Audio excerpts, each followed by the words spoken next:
Aku sering bertanya-tanya, apakah kamu juga merasakan hal yang sama? Kamu punya teman atau bahkan dirimu sendiri yang rasanya lebih betah di rumah daripada keluar dan bersosialisasi? Aku yakin, kamu pasti pernah dengar komentar, kok betah banget sih di rumah? Gak bosan apa? Atau pasti mager banget ya? Aku tahu betul perasaan itu. Aku juga sering melihat bagaimana orang-orang di sekitar kita seringkali buru-buru menyimpulkan tanpa benar-benar memahami. Mereka yang betah di rumah sering dicap malas, antisosial, atau bahkan aneh. Tapi, aku ingin kamu tahu, sebenarnya ada banyak sekali alasan mendalam dan tulus di balik keputusan seseorang untuk menjadikan rumah sebagai pusat dunia mereka. Ini bukan sekedar tentang kemalasan atau kurangnya keinginan untuk bersosialisasi, sama sekali bukan. Aku ingin kita selami lebih jauh, karena ada lebih dari sekedar permukaan yang terlihat. Mari kita coba pahami bersama, apa saja sih 5 alasan mendalam yang membuat seseorang, dan mungkin juga kamu, begitu betah di rumah? Aku yakin, setelah ini, pandangan kamu akan sedikit berubah. Aku mengamati, ada begitu banyak nuansa di balik kebiasaan betah di rumah ini, dan aku ingin membaginya dengan kamu. Bukan untuk membenarkan, tapi untuk memahami, karena aku percaya setiap orang punya ceritanya sendiri. Pertama, aku sering melihat teman-teman yang betul-betul adalah introvert sejati yang butuh mengisi ulang energi mereka. Aku tahu kamu mungkin berpikir, semua orang butuh istirahat. Tapi bagi para introvert, interaksi sosial terutama dalam skala besar atau di lingkungan yang bising, benar-benar menguras energi vital mereka. Bukan berarti mereka tidak suka bersosialisasi, mereka menghargai interaksi yang berkualitas. Namun setelah seharian berinteraksi, otak mereka rasanya penuh, dan satu-satunya tempat yang bisa berfungsi sebagai charger terbaik adalah rumah. Di sanalah mereka bisa kembali menjadi diri sendiri, merenung, membaca, atau melakukan kegiatan yang menenangkan untuk memulihkan energi sosial yang terkuras habis. Aku yakin kamu punya teman yang setelah pesta langsung butuh beberapa hari sendiri di rumah untuk sembuh, kan? Itu dia. Kedua, aku menemukan para kreatif dan produktif yang menjadikan rumah sebagai pusat inspirasi mereka. Aku sering mendengar orang bilang, kok bisa sih dapat ide kalau cuma di rumah terus?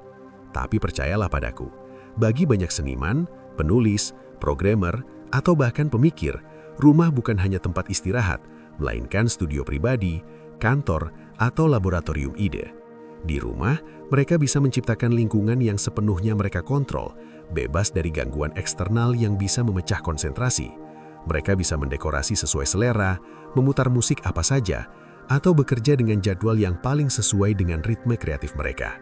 Aku tahu kamu pasti pernah merasakan bagaimana sulitnya fokus pada suatu proyek penting jika terus-menerus terganggu oleh notifikasi atau obrolan orang lain. Nah, bagi mereka yang kreatif, rumah adalah sanctuary, di mana ide-ide besar bisa lahir dan berkembang tanpa hambatan.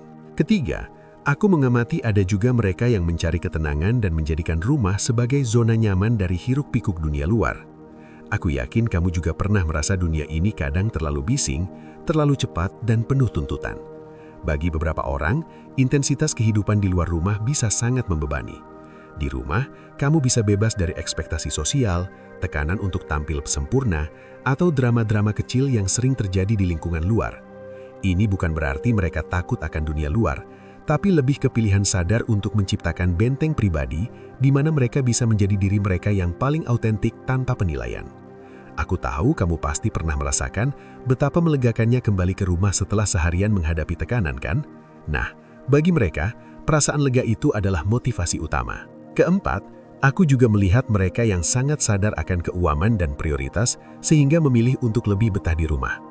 Aku tahu kamu mungkin berpikir, pasti pelit banget, tapi sebenarnya ini adalah tentang manajemen prioritas dan keuangan yang cerdas. Keluar rumah seringkali berarti pengeluaran, biaya transportasi, makan di luar, tiket masuk, atau membeli kopi di kafe. Bagi sebagian orang, uang ini lebih baik dialokasikan untuk hal-hal yang lebih penting dan bermakna bagi mereka, seperti investasi, pendidikan, menabung untuk masa depan, atau bahkan untuk hobi yang bisa dilakukan di rumah. Aku sering belajar dari mereka bagaimana setiap rupiah yang dihemat dari kegiatan di luar bisa digunakan untuk menciptakan kualitas hidup yang lebih baik di dalam rumah, misalnya dengan membeli buku, peralatan hobi, atau memperbaiki rumah. Ini adalah pilihan hidup yang bijak, dan aku yakin kamu akan setuju bahwa setiap orang punya hak untuk mengatur prioritasnya sendiri. Kelima, Dan ini adalah salah satu yang paling aku hargai, adalah mereka yang memprioritaskan hubungan yang dalam, bukan sekedar hubungan yang banyak. Aku tahu kamu mungkin berpikir, kalau di rumah terus gimana bisa dapat teman? Tapi bagi mereka, kualitas jauh lebih penting daripada kuantitas. Mereka lebih suka menghabiskan waktu berkualitas dengan sedikit orang yang benar-benar mereka percaya dan sayangi, daripada bersosialisasi dengan banyak orang secara dangkal. Di rumah, mereka bisa menciptakan momen-momen intim, makan dalam bersama keluarga, ngobrol mendalam dengan sahabat dekat, atau sekedar menonton film bersama orang terkasih. Interaksi ini seringkali jauh lebih memuaskan dan bermakna dibandingkan obrolan basa-basi di keramaian. Aku yakin kamu juga punya beberapa orang yang sangat berarti dalam hidup kamu, dan kamu mungkin lebih suka menghabiskan waktu berkualitas dengan mereka di lingkungan yang nyaman dan intim, bukan? Jadi, aku harap kamu bisa melihat bahwa keputusan seseorang untuk betah di rumah itu tidak pernah sesederhana yang terlihat di permukaan. Ini bukan cuma masalah malas atau antisosial. Ada berbagai alasan yang sangat valid dan mendalam, mulai dari kebutuhan untuk mengisi ulang energi, menemukan inspirasi kreatif, mencari ketenangan, mengatur keuangan dengan bijak, hingga memprioritaskan hubungan yang berkualitas. Aku yakin kamu juga pernah merasakan salah satu atau bahkan beberapa dari alasan-alasan ini.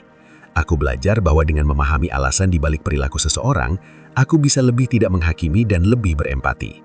Mari kita coba untuk tidak mudah menarik kesimpulan cepat tentang orang lain. Mungkin dengan sedikit pemahaman, kita bisa lebih menghargai pilihan masing-masing dan membangun lingkungan yang lebih pengertian. Aku harap setelah ini, kamu bisa melihat mereka yang betah di rumah dengan sudut pandang yang lebih luas dan penuh pengertian. Bukan begitu?